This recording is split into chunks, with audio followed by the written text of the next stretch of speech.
Que a paz e a alegria do Senhor, vivo e ressuscitado, esteja convosco, caríssimos irmãos e irmãs. 11º domingo do tempo comum. O segmento de Jesus em Marcos exige algumas decisões bastante claras. Se não optamos pelo seu reino, pelo seu projeto, não pertencemos a este povo que se coloca no segmento do Filho de Deus.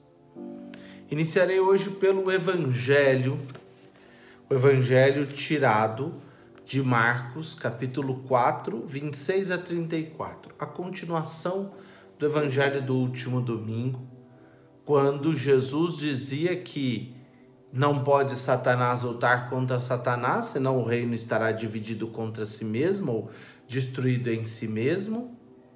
E muito menos pode alguém saquear a casa de um homem forte, senão amarrá-lo antes.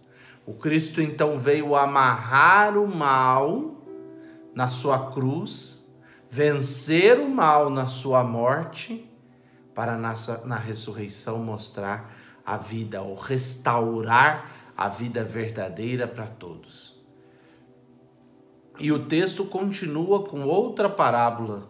Vou ler um trechinho inicial para vocês. Jesus disse à multidão: o reino de Deus é como quando alguém espalha a semente na terra. Ele vai dormir e acorda.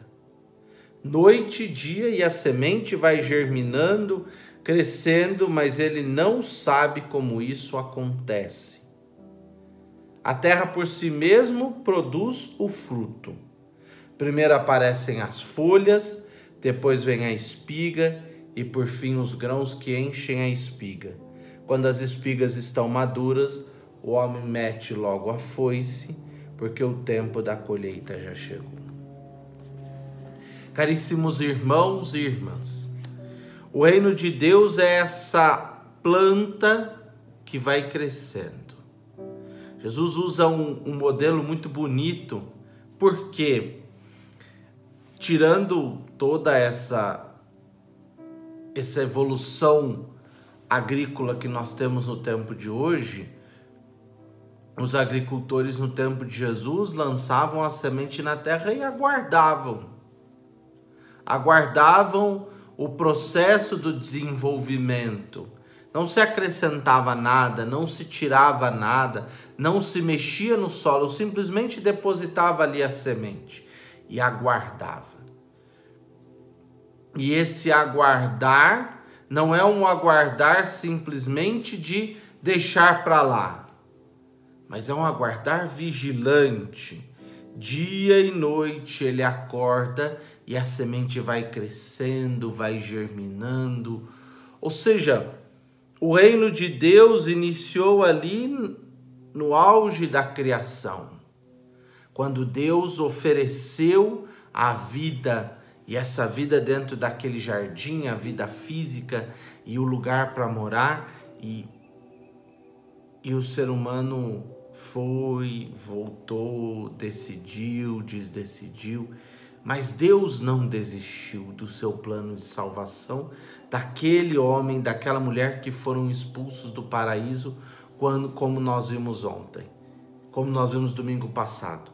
Não expulsos, mas sim não aceitaram a sua fragilidade, não aceitaram reconhecer o erro e pedir perdão, e por causa do orgulho saem do paraíso. Mas Deus não desiste do ser humano. Deus insiste. Ele manda os patriarcas, faz aliança, e faz um projeto, e faz outro projeto.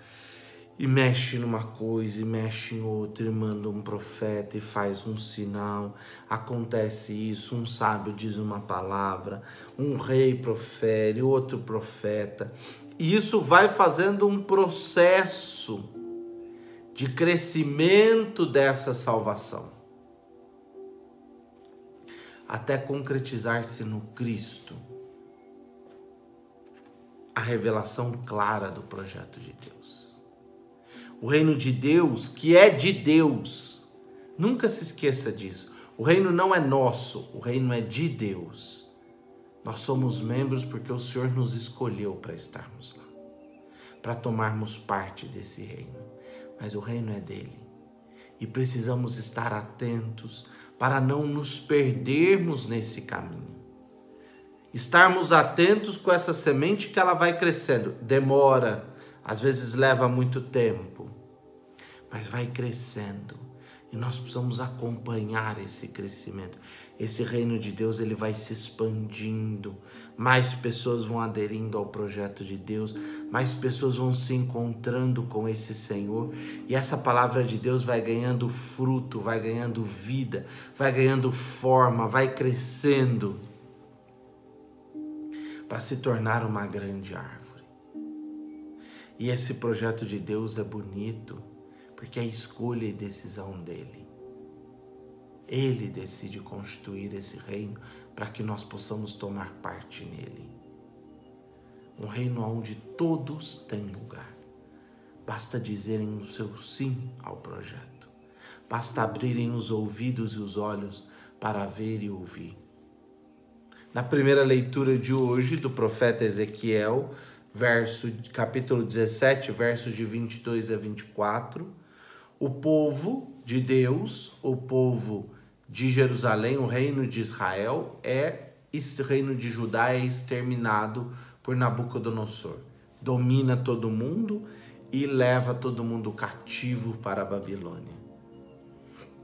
E nesse cativeiro,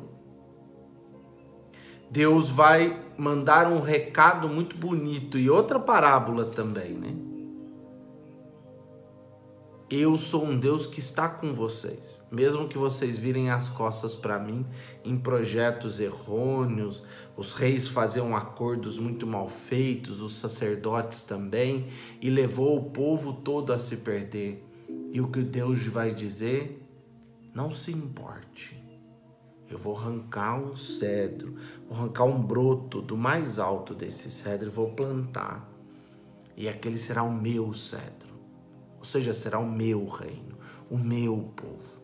Esse povo que eu escolhi para viver nesse meu amor. Esse povo que eu me deixei envolver por ele.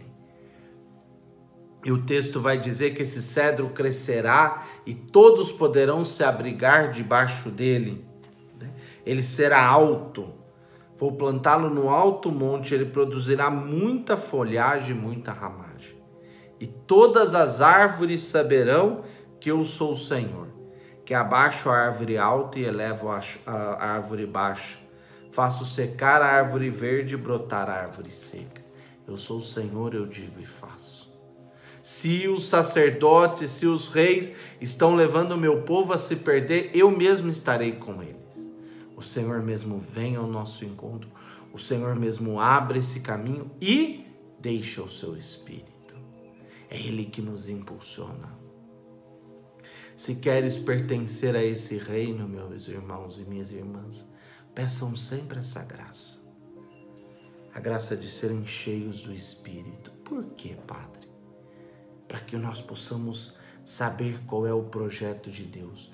Muitos projetos surgem em nosso meio. Muitas possibilidades surgem. Mas existe um único projeto de Deus. Existe um único reino de Deus. E é a Ele que nós temos que aderir com as nossas forças. Por isso tenhamos ouvidos e olhos atentos a esse Senhor. Que abramos o nosso coração para compreender a grandiosidade do seu amor por nós. Que nos decidamos por Ele. Com coragem, com decisão.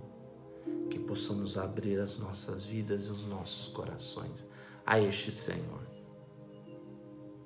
Porque não importa se estamos nesse mundo ou fora dele, o Senhor quer a cada um de nós.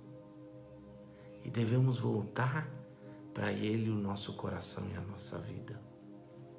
Paulo vai dizer isso na segunda leitura de hoje, segunda carta aos Coríntios, capítulo 5, dos 6 ao 10.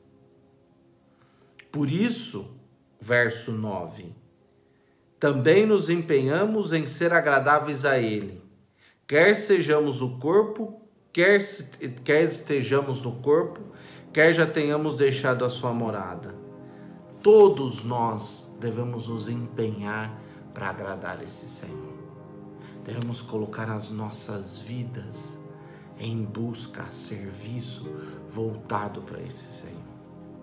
Que possamos pedir a Deus essa graça, meus irmãos e irmãs, de compreendermos esse grande projeto de Deus.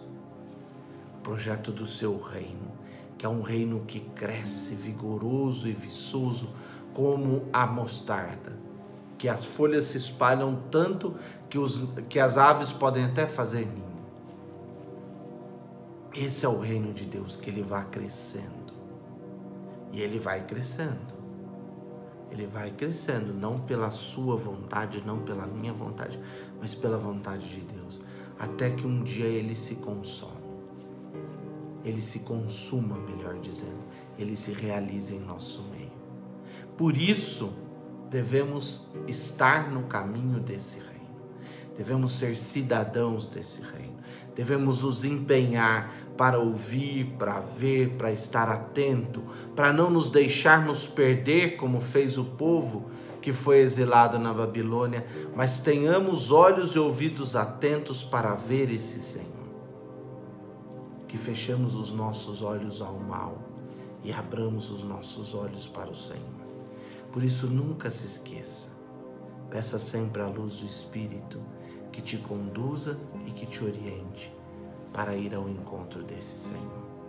E hoje, de modo especial, celebramos o glorioso Santo Antônio, um homem que soube compreender o chamado de Deus na sua vida e decidir-se por ele plenamente.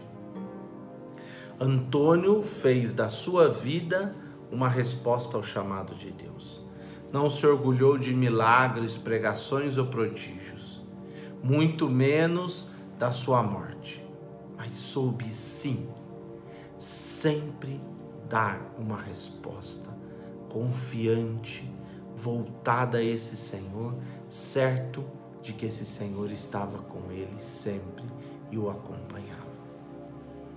Que possamos pedir a Deus, pela gloriosa intercessão de Santo Antônio, que sejamos homens e mulheres decididos na fé e comprometidos com o projeto do reino de Deus. Esse reino que cresce. Ele vai crescendo, quanto mais vão se aderindo, mais vai crescendo, mais pessoas vão entrando e as mensagens de Deus vão chegando a cada um. Tudo aquilo que ele falou e anunciou vai tocando. O Espírito de Deus toca os corações e abre-os para poderem compreender a verdade. A verdade não está no livro. A verdade é o Senhor. E é nele que precisamos apoiar a nossa vida. Fique com Deus. Que o Senhor te abençoe, te guarde e proteja neste domingo, em nome do Pai, do Filho e do Espírito Santo. Amém. Fique com Deus, meu irmão, minha irmã.